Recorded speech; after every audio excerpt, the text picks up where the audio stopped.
Welcome to Stuff You Should Know from HowStuffWorks.com.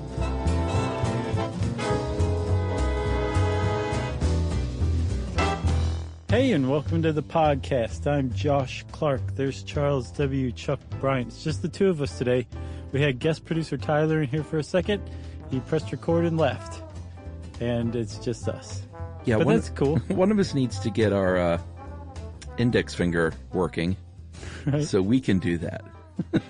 Well, remember, we used to say we were going to replace Jerry with one of those... Dipping bird? Yeah. Is that what they're called, dipping birds? I don't know. I just remember my grandmother had one where the bird would dip its beak in the water. Mm-hmm. Yeah, all we have to do is arrange it so we can press the space bar. We should be better than this, Chuck, because this is a very nice, wonderful, humane episode. Humane and human, even. And humanities. Yeah, this is one of our, what we like to do, a little awareness shows every now and then. Mm-hmm. And Meals on Wheels, which, by the way, for the past 2 days in my head, I've been going, Meals on Wheels. What is that? Do you remember? It may have been a local thing. When I was a kid, there was I think it was called World of Wheels. Uh-huh. It was like, I don't know if it was a car show or like one of those monster truck things. Okay. But it was, that's what they used to do, is World of Wheels. I gotcha. That's funny you say that because I've had my own thing in my head. There was a Thrill Kill Cult song that was in the movie Cool World called Sex on Wheels. Whoa. So I've been going, Meals on Wheels, Meals on Wheels.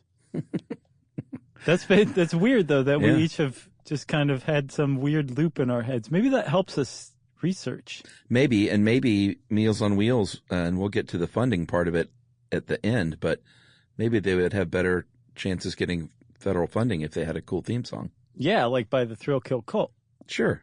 That would surprise everybody. I think so. So we are talking Meals on Wheels today, just to do our due diligence up front. Mm-hmm. We just want to tell everybody, in case you don't know what that is, but I'm sure most people do. Meals on Wheels is a meal delivery program here in the States, in Canada, Australia. I think it's all over the place. Yeah. Where if you are, usually if you're a senior citizen, senior adult, not quite sure what they go by these days, and you are homebound, basically, where you're able to care for yourself in your home, but you're getting up there in years, and you haven't gone into an assisted care facility, but you don't have a lot of contact, you might not have family around. What Meals on Wheels does is they bring you a meal once a day, 5 days a week, usually lunch, and say, hey, how you doing? Feeling good? Good. Okay, well, we'll see you tomorrow. Enjoy your meal. And just that little simple act of doing that just apparently, and research bears this out, completely changes the life and extends the life expectancy of people in that situation. Yeah, and it's not just, we'll get to some of the other things they do, but the main three-prong reason for the home visit is the meal, like you said, the visit, and then the final thing is the safety check component. Right. Which is, Mr. Muldoon, you have a wire hanging out of your wall, and it's sparking. So let me see if I can get some help with you, get some help for you on that, sir. Right, exactly. That could turn bad on you. Exactly. So there's this whole idea that just by showing up at somebody's house with a meal, you can just really vastly help improve their lives. And when I think about like Meals on Wheels, or when I research this stuff, it's like there's no, like if you've lost faith in humanity, just look into Meals on Wheels. Yeah. Like it cancels out so much bad in the world, you know? And it takes like this population that here in the West, like it's very easy to become disconnected from your family. Sure. Because your offspring, your kids, as some people call them, they grow up, they get their own jobs, they move around. We're a highly mobile culture, Western civilization is. And you can find yourself basically alone. Like if you're friends with your neighbor and your neighbor dies or moves away, you don't know the new younger neighbors. Maybe they don't care about you. You can find yourself isolated, and being socially isolated is a huge problem. So the idea that there's people out there who are strangers to you who will come to your house and bring you a meal to make sure you're taken care of, there's humanity right there in a nutshell. Yeah, we had, she's moved away now, but our older, and geez, I had no idea how old she was. Mm-hmm. She was one of those ladies, Miss Jessie, our neighbor, who could have been 70 or 106. I have no idea. Is she the one with the goats? No. Okay. We fed the goats again this morning, by the way. Good. No, Miss Jessie and Mr. Otis lived next door. Mr. Otis had daily dialysis, passed away, which was very sad because he was just great. But Miss Jessie was really nice. It took us a little while to earn her trust. Mm-hmm. But she had her daughter, Connie, who would come by and get her what she needs and bring her groceries. But we would always offer, we're going to the store, Miss Jessie, you need anything? And she would never take us up on it. But I think just us talking to her on a daily basis, because she was one of these that would she would open the blinds every time she heard a noise in the neighborhood. She was very on it, Gotcha. Which was great for when we went out of town because right. Miss Jessie was the best watchdog you could ask for. Did she give you a list of teenagers that she spotted while you were gone? Whenever you return home? No, she just said that ne'er-do-well, that guy's up to no good. Huh. Anyway, she's a very sweet lady, and I think eventually we earned her trust, and I really got the sense that just us having a conversation with her for 5 minutes getting out of the car meant a lot to her. Yeah. That's apparently what research shows. Yes. That kind of thing has a pronounced impact on the life of somebody who has become socially isolated. But she moved away. Oh, yeah? Yeah. She's nuts to those two. Yeah. Someone bought her house. But she's doing great. That's the good end of that story. She did not pass away. She moved away. Right. Gotcha. So where did she move? Did she move to an assisted care facility? Did she move into another house? Did she move in with her daughter? I think she may have moved in with her daughter, but okay. It was funny. She meant a lot to us, but it was sort of so long, suckers. We didn't there was not a tearful goodbye. All of a sudden we were like, you're moving? She's like, yep, sold my house. And she was out of there. Right. So shuts the U-Haul, gets in, flips you the bird on the way out. Yeah. So, then this one's for Miss Jessie. Yeah, there you go. Okay, so, let's talk a little bit of history about Meals on Wheels, because despite how utterly human it is, it was started by robots. It was, actually. Robots who are trying to win us over before they take over. It's very strange.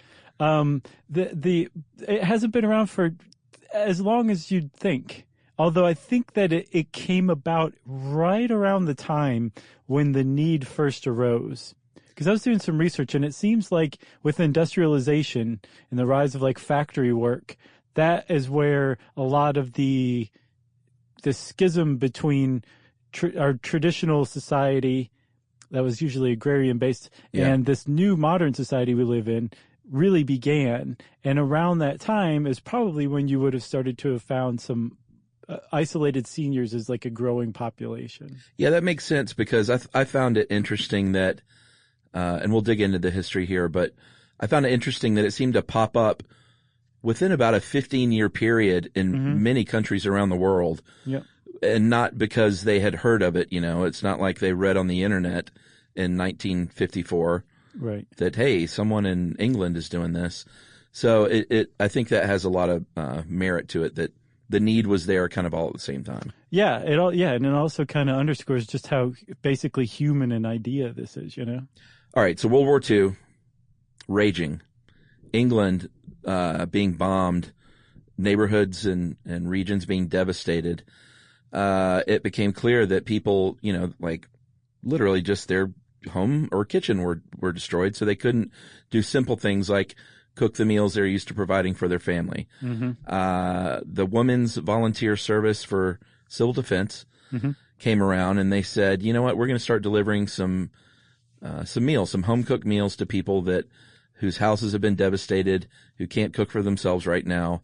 They delivered them at first in baby carriages, which is where that's the wheels. That's where it came from. Yeah, that's what everybody around town called it. They called it Meals on Wheels. Pretty neat. It was just it was not capitalized or anything like that. It was just kind of the slang term. what the cool kids called it. About 10 years later or so in Philly, in Pennsylvania, a woman named Margaret Toy, who became the first director of Meals on Wheels in the United States, she organized something called the Platter Angels. Mm-hmm. And just by coincidence, there were some British students in Philly doing some social work at a community center where Mrs. Toy volunteered, and they said, hey, this is a lot like what we've got going on in England with the Meals on Wheels. Right. Ditch that Platter Angels? You're thinking of Joseph Engels. Ditch the Platter Angels name and call it Meals on Wheels. And I don't think they said ditch that name, but they just said this is... Those would be some pushy exchange students. Yeah. Those pushy British exchange students. They're the worst. They surrounded poor Mrs. Toy and like poked her in the shoulder and like blew cigarette smoke in her face. Hey, Platter Angel. Yeah. They smacked a meal right out of her hand. So that's how it became Meals on Wheels in the United States. And then over the next like 20 and 30 years in the U.S., they started popping up all over the place. They did. And here's what you were kind of referring to earlier. So that was 1954. Yeah.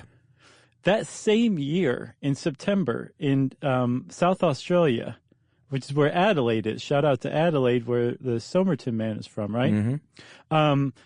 A woman named Doris Taylor came up with the same exact thing.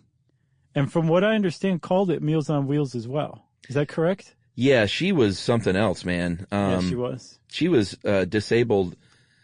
The best I can discern is she had a fall when she was 7, which gave her a limp. Right. And then another fall when she was 11 that paralyzed her from the waist down. Permanently, like that was it.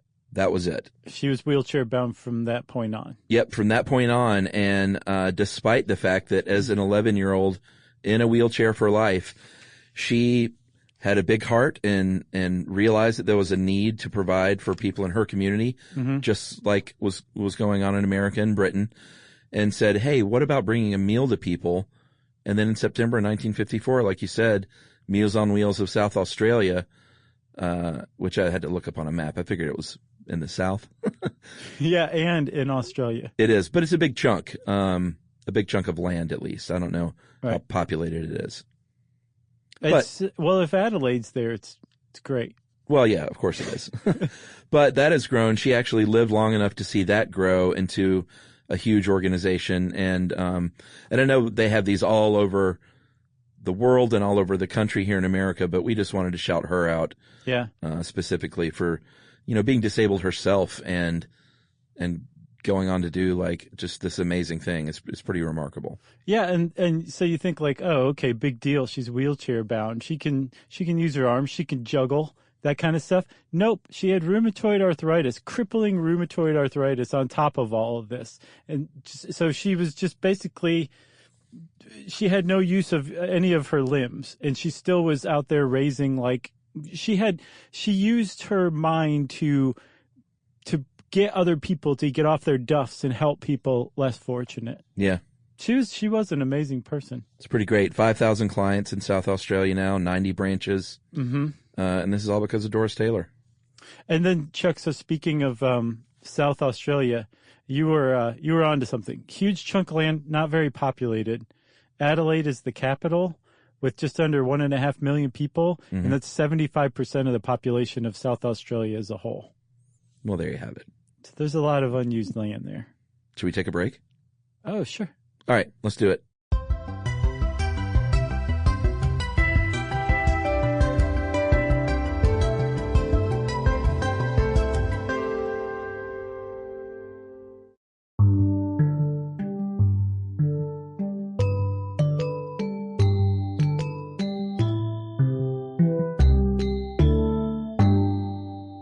Okay, so Meals on Wheels starts springing up as like these community programs all over the world, right? Yes.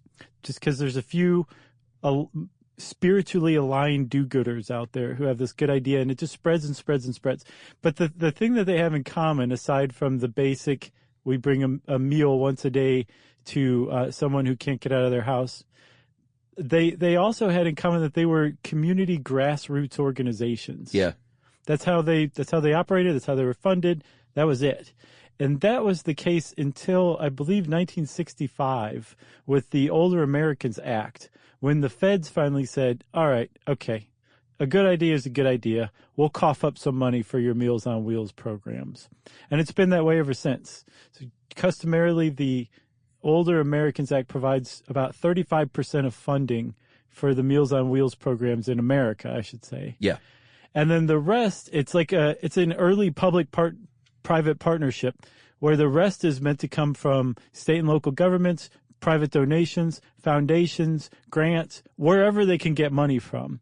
But the Meals on Wheels program is meant, ever since 1965 in the U.S., to have been able to rely on over a third of its annual budget coming from the U.S. government to provide that foundation so they can get the rest. Yeah, so that, like you said, is specifically because the OAA and delivered through the Office of Health and Human Services. Mm-hmm.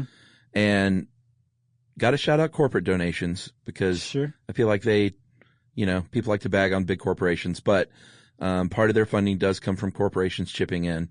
And then you talked about grants. There are 3 specific block grant programs, the Community Development Block Grant, the Social Services Block Grant, and Community Services Block Grant. And just put a pin in that because that'll come up again later. Right. So, again, though, most of the funding comes from things other than the federal government, right? And that there's another way that this program is funded, and this is kind of surprising to me, but it's from the people who are the recipients of this aid as well. Yeah. In some cases. It's a co-op. It is. And this is actually another Doris Taylor innovation, at least in Australia. Before it was, well, this is charity, so here, just take this. She was like, yes, we're going to incorporate volunteers, and the volunteers don't need to be paid, obviously, but we still need to pay for the food. We still need to pay workers to prepare the meals. Mm-hmm. And kitchen space. Yeah. I mean, obviously some of that could be donated, but yeah. Sure, not all of it. You just can't rely on that always to be donated. You can kind of always rely that there's going to be somebody there who will fill in for somebody who didn't show up that day in meal delivery, right? Yeah. Or you can go do that yourself. But the more skilled stuff, you need to be able to pay somebody so that they will show up and do this stuff, right? So the idea of having the people who can afford it pay for the meal, that is kind of innovative, and it helps keep the program going. The thing is if you can't pay for the meal, you get it for free. And then that's a continuum. There's a sliding scale between I can afford a little bit for this meal. Here's some. And then I think the people who are physically able to, but are financially unable to afford a meal, are asked to volunteer to be a part of the Meals on Wheels program themselves. Yeah, I'm a big, you can call me an old hippie if you want. Oh, I always do. But the sliding scale is one of my favorite things. An old hippie? Hippies like the sliding scale? Sure, man. Like everything from, I mean, when I was a young, broke, mid-20-something and I wanted to go to a shrink, mm-hmm. I found a shrink that had a sliding scale. Like there are people out there that be like, you know what can you pay? Right. And it wasn't some government program. It was a private therapist. And this is across the board. There are all sorts of people who offer sliding scales, like, Meals of Wheels. Sure. Like if you can pay $1, then that helps. If you can't pay anything, we'll give it to you. If you can pay full price. I didn't see what full price was for a Meal on Wheel. I saw somewhere, and this is just a Meals on Wheels, like a volunteer who wrote something on Vox, said that they're usually about $2.25. That's full price? Yeah. Oh, man. Which is ridiculously low. Well, yeah, because I guess they're only paying for food costs, and they're getting bulk, Mm-hmm. They're getting gallons of mayonnaise right. at the warehouse. Yeah. Yeah. But you have to order about 10% overage for mayonnaise to cover shrinkage, because everybody's always got their fingers in the mayonnaise jug as they're walking in and out of the kitchen, That's what Pappy used to say. Yeah, that's what Mr. Otis always said. He probably did. So there is money, there is financial contributions involved, but for the most part, the being a part of Meals on Wheels as a recipient, it's based entirely on need. And I think the first thing that they look at is your medical need, right? Yeah, for sure. So how able are you to get around your house? How able are you? And this is one I hadn't thought of, but I'm like, oh, okay, well, you can get up and get around your house. You can cook for yourself. Can you also go to the grocery store? Huge, right? Huge one. So you may be physically able to hang out in your house and, maybe play canasta, do whatever. but getting to, like, let's say you lost your driver's license or you don't have a car any longer. Yeah. Or it's just getting to the grocery store and shopping and then getting back is just way too much. You would probably qualify to be a Meals on Wheels recipient, right? Yeah. There's a range of people. Like they also have, like centers where they feed a lot of people, like in a cafeteria setting, and they encourage you, if you can get out, you can still get your really nutritious, because I don't think we've said that yet, but that goes without saying. These meals are specifically catered to the needs of the elderly. Right, yeah. I think ever since 1972, there was like an amendment maybe to the Older Americans Act that said, maybe get those single cigarettes out of that tray that you're bringing to the older seniors. Let's actually make this like a nutritious meal. Yeah, so you can go to a place and eat with a bunch of other people like you and have a good conversation if you can get out of the house. But the real focus and the core of the program are those, we call them shut-ins at our church. I don't know if that's I think homebound is what they normally call them. Yeah, I think that's probably an antiquated Southern Baptist term. Right. But we would deliver meals to shut-ins through our church. It wasn't like Meals on Wheels. And there are plenty of other programs that do this, but Meals on Wheels is definitely the biggest and broadest. Yeah, I get the impression, too, that Meals on Wheels isn't particularly concerned by competition. No, I don't think so. They're like, okay, it's fine as long as everybody's getting their meals, right? Yes, agreed. So let's say you qualify medically as somebody who is a Meals on Wheels recipient. Next, they would look at your finances. What can you afford? What can't you afford? And they're not going to go through and dig through your checkbook. They say, "Hey, give me your wallet." Right. Let me see what's in there. Yeah. Then you go to grab it from them and they just put their palm on your forehead and hold you back, right? No, they're not going to do anything like that. They're going to just ask you, like, what can you afford, or what are you living on a month? How much extra income maybe do you have? That's probably going to be the extent of it. I get the impression that it's largely an honor system kind of thing, right? Probably. And then if you're like, I just can't afford it, they'll say, okay, great. Depending on where you live, you will either be put into the rotation or you'll be put, sadly, on a waiting list. And if you're put on a waiting list, you might be waiting a little while before they can include you. The whole reason anybody would put you on a waiting list is funding. And we'll talk about funding later on. Let's stick to the good stuff right now. Yeah, so the meals that you're getting or they're delivering, they can be hot meals. They can be cold meals. They can be frozen if that's what you want, if you don't want to eat it right then. They can be shelf stable or canned. If you live way out in the sticks, you can probably arrange to have like a week's worth of meals delivered frozen. They really try to work with you because they try to, their goal is to say that there is no community in the United States that we cannot serve. Right. Yeah, I think if you live out in remote Alaska, they're going to be like, can we just bring you a week's worth of frozen meals? Can we just drop an elk off on your front porch and a buck knife? Yep, and a buck knife. That's right. And you'll say, yeah, that'd be great. Well, the rural Alaskan, elderly Alaskan would say, well, I'll just put it with my other 19 buck knives and my other 3 elk. Right. And they would say, whoa, whoa, whoa. You got that many elk? We're going to share it with the rest of the community. And you'll say, that's wealth distribution, you socialist. So here's one interesting stat, though, that I saw that less than 5%, this is an estimate, but less than 5% of eligible older Americans receive meals, and that on average they receive less than 3 meals per week. Man, that is sad. It is sad, and I don't know if is that because the program can't be robust enough? I'm sure there's a million different factors involved, but I would be very surprised if the leading factor was not funding. Yeah. Because there seems to very much be a will. There seems to be a pretty great system, decades-old system in place through communities throughout the country. I would guess that it's just having enough money to add another person to the list, you know?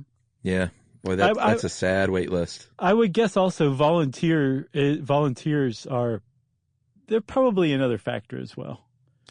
I was looking into volunteering actually after doing this research. I was like, man, that's because not only do I want to teach, like having a kid really can inspire you to be a better person because you start to think, oh, well, they're going to be looking to me and what I do. Yeah. And it's great to donate money to stuff, which is we're good about, but volunteerism is a really big thing that I think not enough people do, and I certainly didn't do enough of, that I'm going to try and teach as an example going forward. Fantastic. Like man hours, person hours is vital to every program like this in the world.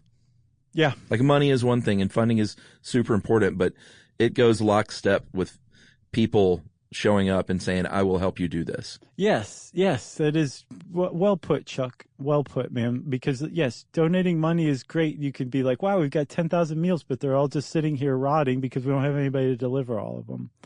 It is very important. Emily did it in high school, actually. Oh, yeah, I'm totally not surprised. Meals on Wheels. Yeah, she did. She's a candy striper and did Meals on Wheels. And she said it was tough. You know, sometimes this is the only human contact these people have in a day. And she said it, and she really takes stuff on emotionally, and it's hard for her. And she said, as an adult, she said, I don't know if I would be able to do that. Like, I'm going to try something else. But she said, all I would think about is I need to help that one person. I need to, like, try and help, like, move them into a different house or. Right.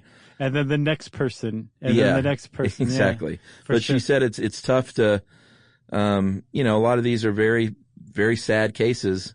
And if you have in your mind, like, you know, I just whistle zippity-doo-dah and bounce around the neighborhoods and drop off meals and have a quick chat. I mean, it can be that, but it takes an emotional toll. So, like, hats off to people who are able to do this and put it in the right place in their own emotional life. Right. So anyone can be a Meals on Wheels volunteer, right? No matter how emotionally invested you are in other humans. Right.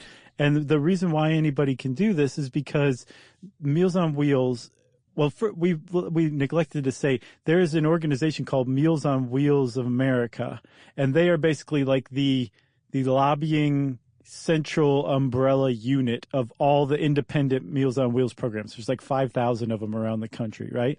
So they do advocacy, they issue grants, they figure out best practices. And one of the things they've said is like, here is what you as a volunteer should expect, right? Yes, you are going to be confronted by people you want to help, but all you have to do is like all that's expected of you. And you can get as involved and invested as you want, but all that's expected of you, and it is enough to bring a meal to this person's house, say, hey, how you doing? Good to see you. You're looking fine today. And I'll see you tomorrow. You take care of yourself. See you tomorrow. That they've figured out that is enough to keep people from being completely disconnected from society. And again, the food that you're bringing them is helping keep them alive. Yeah. I read that something like 3,000 to 5,000 seniors in America die of malnutrition every year. Wow. Every year. This is not like a 1917 statistic. Yeah. This is this year. Actually, it was based on 2006 data. I can't imagine it's gotten too terribly much better. Yeah. But the fact is that if you volunteer, just doing those basic things, it's enough to have a major impact in the life of somebody. You want to take another break? Yeah, let's. All right. We're going to go deliver 3 meals, and we'll be back right after this.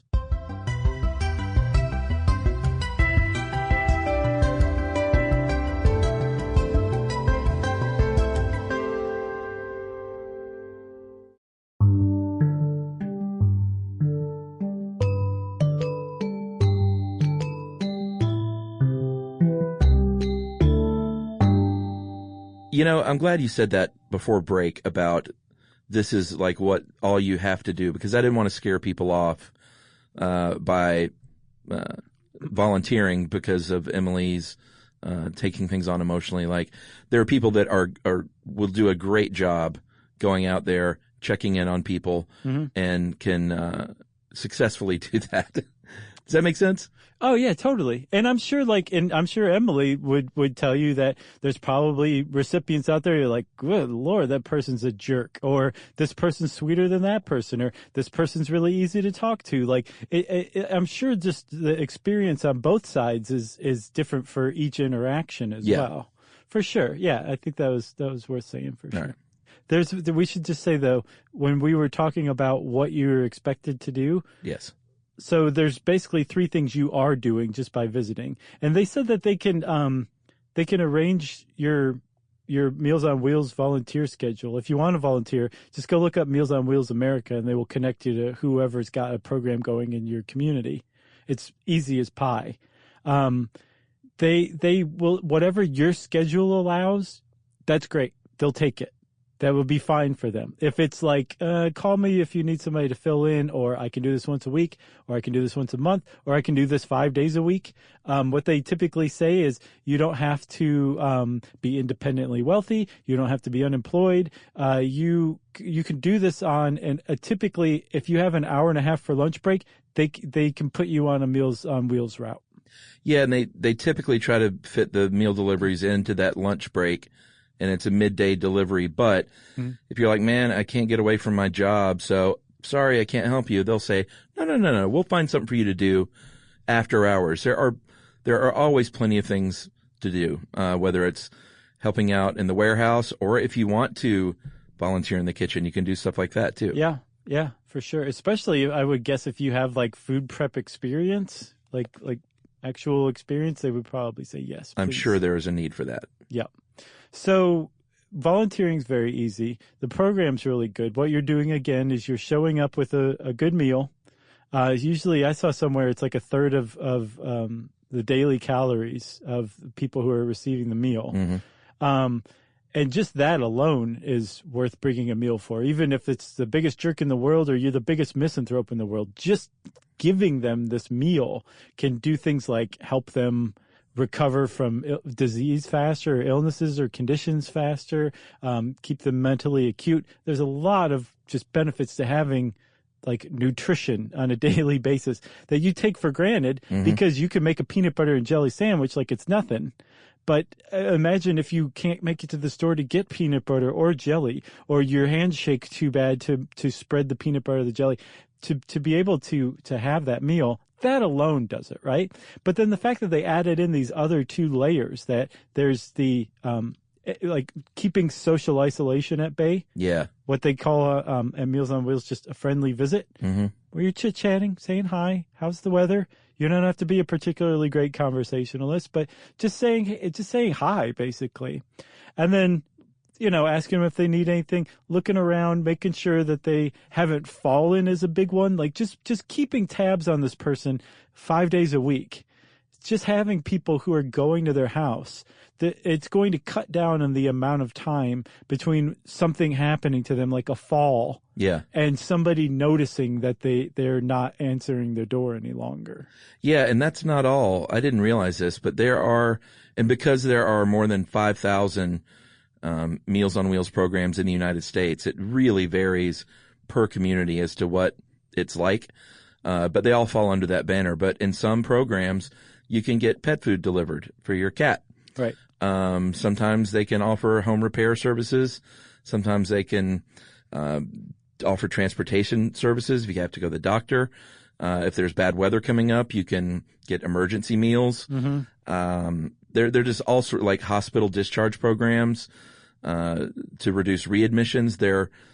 Sometimes they have gardens that they grow their own, like the Meals on Wheels garden will grow vegetables. Right. That they can, it's like a farm to table meal delivered to your home. Right, exactly. You're like, I've had better bok choy, but thank you. So it's pretty cool, man. I mean, it's hard to, there's so many great organizations in the world that help people, but Meals on Wheels is like, they're really up there. I agree wholeheartedly. So, if you talk to anybody in Meals on Wheels or anybody that has anything to do with aging, you'll find that they're like biting their nails and looking around nervously while they're talking to you. And the reason why is because remember the baby boom that happened after World War II? We did a podcast on that. We did. And they turned into hippies, and then they turned into stockbrokers, and then they turned into kind of born again hippies a little bit after they made their millions. Well, now they're the biggest population in the country, and they're aging. And they're aging fairly fast. And we are not set up at this moment to handle what's being called the silver tsunami, this massive influx of aging people into our economy, into our social structures, into needing social services, needing health care. We might be set up for it maybe, but we're certainly not funding it correctly. And one of the programs that is really poised to take a big hit is Meals on Wheels. Yeah, so are we going to go with the funding talk here? I think so. March of 2017, there were a bunch of big headlines made when the president's budget chief, Mick Mulvaney, said, they released what's called their skinny budget, which is basically where everybody can look and see in a broad sense of what's being funded, what's being cut, as far as their budget goes. Right. And Meals on Wheels was one of the things mentioned. And Mick Mulvaney said that it's a program, is one of many that is just not showing any results. Right. What was his quote? Which is, I think they call that foot and mouth disease. Because it was a really dumb thing to say, no matter who you are. Yeah, what I want to know is where is he getting that? Like, what does that mean? Because there have been plenty of legit peer-reviewed studies that show that Meals on Wheels is a very effective program. Yeah, right. Because just almost immediately people started tweeting and reporting on studies that show that, there's actually really good results from Meals on Wheels. In addition to just keeping people alive, it actually is shown to improve their lifespan, to improve their nutritional health, to reduce social isolation. And the point of it, the biggest result too, is there's this big push, and there has been for a couple of decades now, to get what are called low care Medicaid recipients out of assisted living. Right. For a couple of reasons. One, they're low care, meaning they can care for themselves. They just have been moved into a home or whatever you want to call it. That's not a nursing home yet. Assisted living is just basically you're at a senior living facility, but it's not necessarily, you're not necessarily receiving nursing care, right?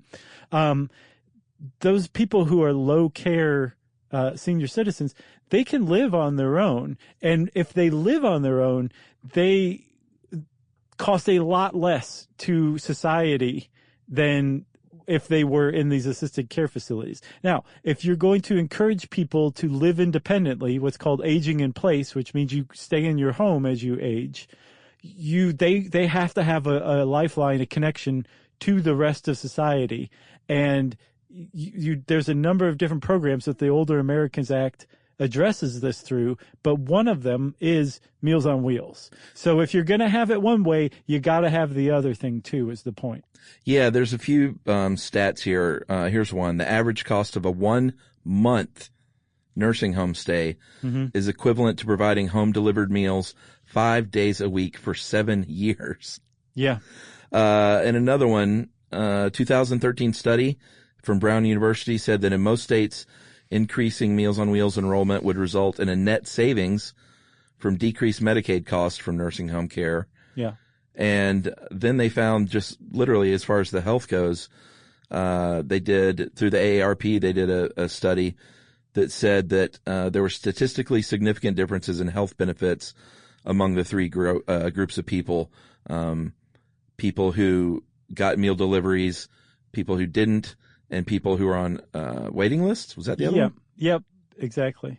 And basically the people who had face-to-face visits, they had the highest gains. So there is something to this, another human being touching you physically and handing you a meal. And it's touching you physically in an appropriate manner. Yeah. So I did some digging on this funding, because it's really hard to go through the web of numbers on what a budget cut means. So what this budget cut is proposed is, right off the bat, cutting $3 million from the OAA, which is where the 35% of the actual federal funding comes from. Right, which is a problem because they need an increase from what I saw of 12% a year, not a decrease of any kind. Well, yeah, we should point that out. This is an organization that already was hurting. Right. And with the silver tsunami coming down the pike, if the people who are going to continue to need the expanded version of Meals on Wheels, you need more funding, and apparently 12% increase a year is what they're asking for. Right. So remember earlier I said put a pin in those 3 block grants, the CDBG, SSBG, and the CSBG. The Trump budget completely eliminates all 3 of those. Not just the money, but there are no more block grants. Those 3 are gone. Right. And I have to say there was some pretty poor reporting around that Mick Mulvaney press conference, because he was largely talking about cutting block grants, which is $3 billion from the federal government. He just decided to use Meals on Wheels as a poster child for the block grants that don't get results, because state and local governments use block grants for all kinds of stuff, all sorts of different things. One of the things that they customarily use them for is to additionally fund local Meals on Wheels programs, right? But that was just the absolute worst program he could have picked, because not only is it they actually do bring meals to people and keep them alive. That's a result number one. But then the fact that there's all of these peer-reviewed studies that show, even beyond that basis, or that basic need that's being met, it's better than that. That was just a terrible one to pick on. Yeah, and so trying to find out the actual money is really hard, because the way it's parsed out, like you said, with these block grants going in all different directions. But they finally got an estimate, they think, from a senior Office of Management and Budget official, that it looks like it would be about $48 million that's $45 million from the block grants and $3 million from the OAA. So about $48 million is their best guess of what Meals on Wheels would be reduced annually when they needed more money to begin with. Right. And it's about a $1.4 billion annual operation. So you can say it's only a 3% cut in federal funding, or in overall funding, but a 3% cut when people are on waiting list and they needed I'm not going to say a 3% increase, probably needed more than that. It was 12 a year. Oh, they needed 12 a year, and they're getting a 3% shortfall or cut. Right. And again, when you're talking about figuring out where to put your money, I've got another one for you. You ready for this? I'm ready. You kind of touched on it, but the annual meal cost, according to Meals on Wheels America, the main group that kind of oversees all the independent groups, it's about $2,765 for the year. For the year. Okay? A cost of 1 day in the hospital, according to Mathematica Policy Research, the Henry J. Kaiser Family Foundation, is $2,271 for 1 day in the hospital, right? So the idea that this isn't cost effective is pretty wrong. And then the other aspect of it, the fact that this is being able to stay in your home and age in your home, apparently extends lifespans quite dramatically. I saw one that said that a healthy, active 78-year-old person living independently has a life expectancy of an additional 15 or more years. Yeah. So 93, that's not bad, right? But that when they enter a long-term care facility, that life expectancy decreases automatically by 50 to 75%, according to this one study. So there's a really big there's good reason to let people stay in their homes, or help them stay in their homes. There's a couple of them if they want to. Of course, if they want to go live somewhere because there's more socializing or better food or who knows, if you want to go live in an assisted care facility, I say, yes, do that. I think there should be plenty of choice, plenty of individual choice, depending on the circumstances and the needs and the desires of the individual, for our aging population, no matter whether they're baby boomers or Generation X eventually, whoever. I think once you reach a certain point in your life, you've contributed enough and you deserve to be taken care of by the rest of us. Agreed. That's my 2 cents. Heck yeah, man. You got anything else? No, it's just so sad that as you age, you should be able to have a dignified existence still. Yeah, right. And not everyone has kids who make enough money to take care of you or to put you in the most expensive, really great quality nursing home. Or you might just have terrible kids. Yeah, that's a good point. Anyway, yeah, that's all I have to say. So we were told that Meals on Wheels has this big push going on right now, which we were like, well, we'll release an episode about that, and because it's good for sure. So they have something called AmericaLet'sDoLunch.org. I think it's like a volunteer campaign drive, and you can also donate too. You can do both. You can do one. You can do the other. Who knows? But do something. How about that? Yeah, I mean, just go to Meals on Wheels America on the web or AmericaLet'sDoLunch.org. Yep. For sure. There you go. And be human. If you, oh wait, no, Chuck, we haven't gotten there yet. Since I said be human. Be human. It's time for listener mail. You know what? Let's skip listener mail this week. And let's say use that extra 90 seconds to go to your laptop and just do a little investigating on Meals on Wheels. Okay. We'll wait. All right. If you want to get in touch with us, especially let us know about a cool, interesting, or crazy Meals on Wheels experience, we would love that. You can tweet to us at Josh M. Clark or SYSK Podcast. You can join us on Facebook.com/Charles W. Chuck Bryant or /Stuff You Should Know. Oh, yeah. You can catch up with Chuck, too, on Twitter at Movie Crush. You can send us all an email to stuffpodcast@howstuffworks.com. And as always, join us at our home on the web, stuffyoushouldknow.com.